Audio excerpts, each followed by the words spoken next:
Some fish are legendary, some are sacred, and some will test everything you've got.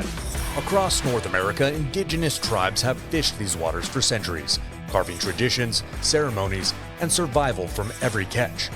Now, we travel deep into their ancestral homelands to uncover stories behind the fish that shape their cultures, and catch some absolute giants along the way.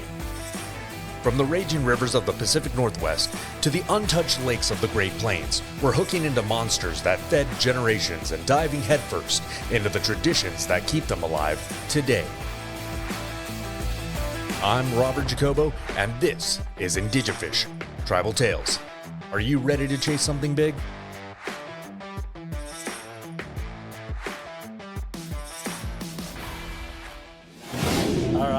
What's up? Here we go. So this is pier fishing. We're day 3 on the pier. We've already done day 3 of fishing, but we got the 3rd day that we're coming out to the pier. We're gonna see what we can do. Now, bonehead mistake on myself, I forgot my wallet, so there's not gonna be any purchasing of bait today, so we got the sabiki rig. Again, we're gonna see about getting some of that bait fish that come by. Let's see what we can get. And as a surprise today, we got a ton of people here on the pier today. It looks like we're gonna be celebrating just kind of starting of the weekend with a lot of different people. So, but beautiful evening, right? We're right here at sunset, so it's gonna be great. But yeah, no, we're gonna be out here. We're gonna start with the sabiki rig. We're gonna see what we can go ahead and bring up. And then from there, we're gonna go ahead and fish for whatever we can out there, right? No expectations, just pure bliss, pure beauty of getting out here and having ourselves a good time. So I'm gonna go ahead and get things set up, guys, and I'll get back to you in just a second, all right? Take care. All right, so we've been out here now for about an hour. We haven't gotten anything with the sabiki rig just yet. However, you know, I tried a couple of different things. I tried a topwater lure, just kind of like a popper, right? Didn't work. Also too, the poppers on the waves like this, if I'm kind of going, it just doesn't really work from the pier.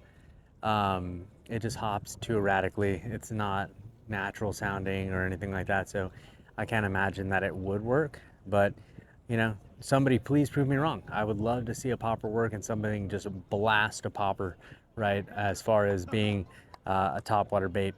Sabiki, I just haven't seen anything really come up and bite it as far as bait fish. However, I then changed up and I decided, I was like, you know, I need something shiny, right? So I decided to go with this spoon, and we have the treble hook on the end of it. And then also to kind of lined it up with some sliding weights, right? So that way I can get some distance on it. And I actually hooked a rockfish, and I was getting it in, and then all of a sudden it just popped off my line. And so that was a little bit disappointing because it literally was, I was reeling it up to the pier, out of the water, and it just shook loose. So, you know, that really sucked. But at the same time, it is what it is. That's fishing. But hey, at least we hooked one. We got to see it. We knew what it was. And, you know, that's something that I got to enjoy for a second. I got a nice little battle out of it. The way that it felt was actually, and what I did was basically threw this spoon way out there, right? With a nice strong overhead cast. Then I would work it, right? So I'd kind of like drag it along the floor for a second, maybe about 2 or 3 turns of my reel, let it sit. 2 or 3 turns of my reel, let it sit. Same thing over and over again. And I caught it about halfway back is when I started feeling the bites. I let it settle for a second and let the rockfish go ahead and bite some more. But I think what might have happened was I probably just had it snagged a little bit. So that could have been the case too. But regardless, you know, we're out here fishing. We're having ourselves a good time. That party from earlier definitely cleared out. And now it's a bunch of fishermen here on the pier just doing our thing. So now I'm gonna get back to it, guys, see if we can't catch something else before the night's through. But hey, you know what? Even though we didn't land it, I still count that as a pretty good victory, right? Because of the fact that I got to see the fish and it was right there in front of my face. So let's hope that we can grab ourselves another one. So I'll come back for more, guys. All right, guys, so we needed to move spots. So There was no luck at where we were going right after that rockfish. And so it's unfortunate, but we kept on hitting it with the spoon and we're just not getting anywhere with it. So what we did was we kind of came down into another area, moved spots down on the pier, a little bit shallower, wasn't necessarily looking to go super deep right now. And with tide rising and stuff, what we can look for and hope for is that some of those fish have now moved inward towards the shore a little bit more. And so hopefully what we can do is get some of those bait fish or some of those smaller fish that are feeding inshore right now. And what we can do is start with the sabiki rig. Let's see if we can't get something on the line, just so that way we can continue fishing through the night. Right now it's about 9:44, so it's not too late, not as late as we've been going for the other nights, but you know what, it's just something that we're going to continue to work at.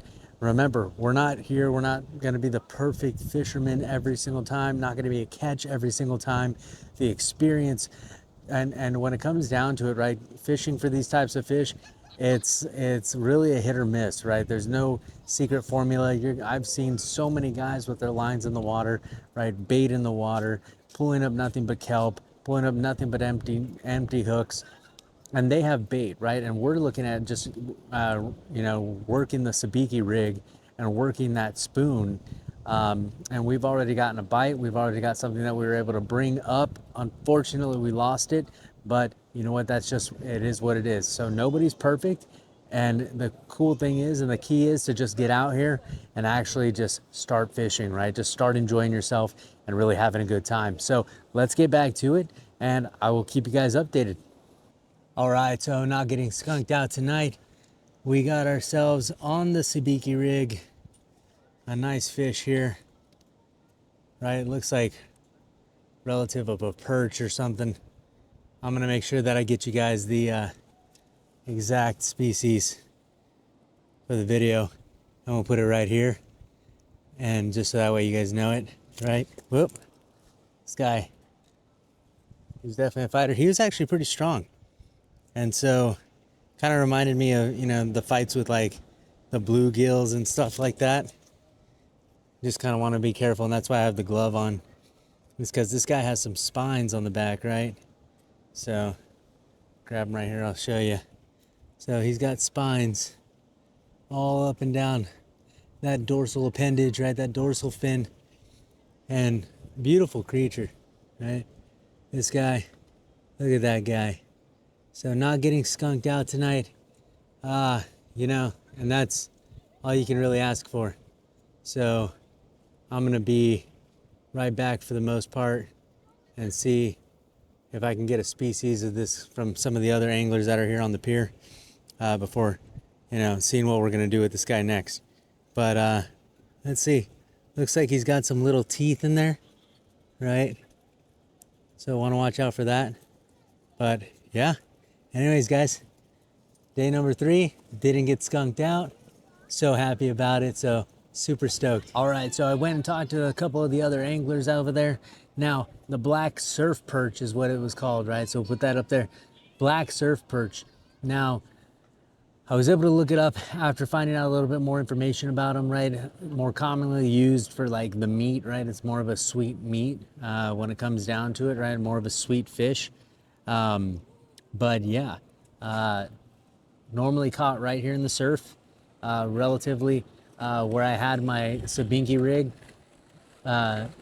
was the sabiki rig was basically right next to one of the pylons that's holding the pier up. So it's kind of a risky move, because if you get caught up on those mussels and stuff like that that are attached to the pier, then there goes your line, right? But the cool thing is that wasn't the case tonight, and we were able to go ahead and actually get that surf perch, bring them up, be able to put them on display, and then go from there. So anyways, guys, I'm gonna get back to it, see what else we can bring in on the line tonight. So take care. All right, so we didn't skunk out tonight. That's the best part, right? So the thing is that we can only ask for one. We got the perch, and it was a decent sized perch right here in the surf.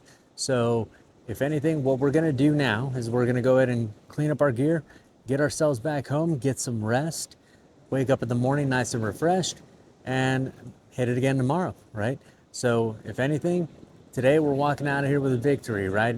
we're spending the hours, we're putting in the time, we're getting to learn our gear a little bit more, and that's what we really come here to do, is to really kind of put ourselves out there, make the mistakes. We're here to, not necessarily get a massive game fish every single time, right? Our expectations, or our desires are to do that, but at the same time, we're not walking out of here without something, right? And that's a lesson to be learned. And we learn from our gear, we learn everything, and we just got to chalk it up to, we got the one, baby, we got the one. So anyways, beautiful night here in Redondo Pier, and we're gonna head back home, get some rest. So I will talk to you guys later. Take care.